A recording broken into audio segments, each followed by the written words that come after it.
तर मित्रांनो, काल होता सुट्टीचा दिवस. तर मी विचार केला की कुठेतरी फिरायला जाऊया.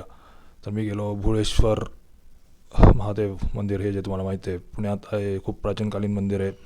आणि उरुली कांचनच्या पुढे यवतच्या आधी तो जो भुळेश्वर फाटा लागतो, तिथून राईट मारून आत सरळ जावं लागतं. खूप लांब आहे, तिथून पण 10 किलोमीटर लांब आहे. तर मी गेलो आणि तिथे जाऊन बघितलं की जसं फोटोजमध्ये बघितलं होतं आधी, खूप प्राचीनकालीन मंदिर आहे.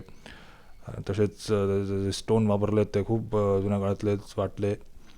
आणि हे तुम्ही बघू शकता, हे आतले दृश्य. आतमध्ये लिहिलं होतं की कुठेच फोटोग्राफी किंवा ड्रोन कॅमेरा वापरू नका. पण तरी पण सगळे लोक फोटो शूट करतच होते. आणि ती जागाच एवढी म्हणजे दर्शनीय आहे की कुणीच राहू शकत नाही फोटो घेतल्याशिवाय. ज्या कलाकृती बनवलेल्या आहेत जुन्या काळातल्या राजे महाराजांनी, तर ते कोणीच मिस नाही करणार ते. तर मी पण कॅमेरा काढला आणि फोटोग्राफी सुरू केली. हे बघू शकता तुम्ही, हे असले दृश्य आहेत आतले. जे मूर्त्या आहेत, जे कोरले आहेत, स्कल्पचर ज्याला म्हणतात इंग्लिशमध्ये, ते बनवलेले आहेत आतमध्ये. आणि सगळे फोटो घेत होते. खूप ऊन पडलं होतं, ऊन खूप जोरात होतं. तरी पण मी गेलेलो आणि थोडंसं रेकॉर्ड केलं.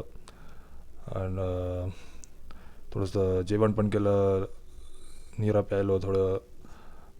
म्हणजे हायड्रेटेड ठेवलं स्वतःला. आणि रस्ता जो होता खूप डेंजरस होता. खूप आतमध्ये जाऊन असे टर्न होते घाटात. जसा रस्ता होता तसा रस्ता होता तो. आणि वरती जाऊन थोडंसं सिनरी भेटली. सिनरी व्ह्यू तुम्ही बघू शकता माझ्या मागे. आणि असं मस्त वातावरण, थोडं गरम वारं चाललं होतं. आणि ते दगड होतं ते खूप गरम झालं होतं.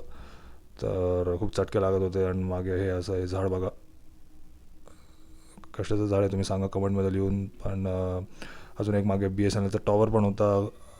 अख्ख्या पुण्यात कुठे BSNLना रेंज नव्हती, पण इथे भुलेश्वर मंदिरच्या मागे एक BSNL टॉवर होता. त्यामुळे मला फुल रेंज येत होती BSNLची. आणि तुम्ही मंदिर बघा, मंदिरचं दृश्य बघा, किती मस्त.